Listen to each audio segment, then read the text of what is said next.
can you honestly tell me that in your experience, that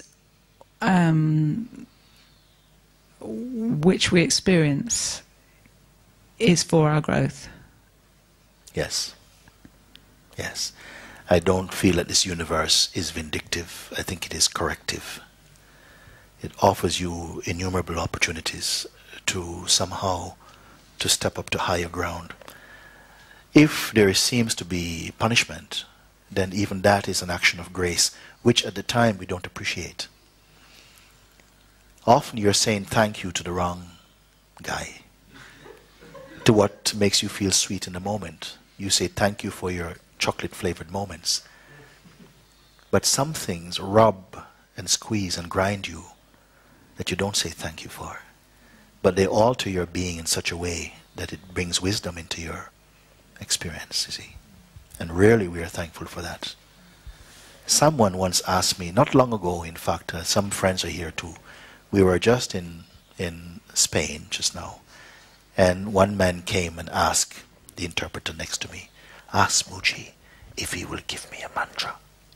Can you give me a mantra, Mooji? Why did he want? Why did he want a mantra? Why did he want a mantra? I don't want a. I don't want a mantra. No, wait. No, sorry. So, I said to him, I shall tell you the best mantra,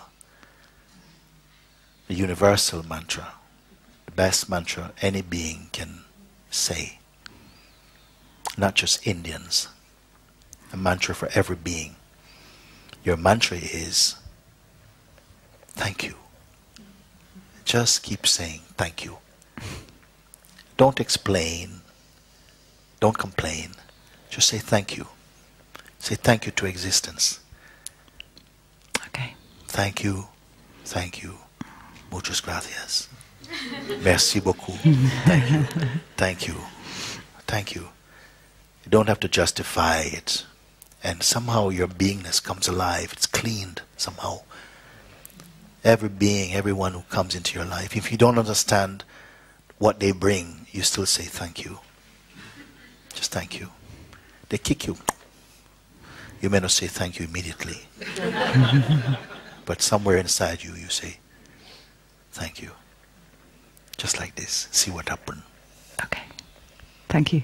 Thank you.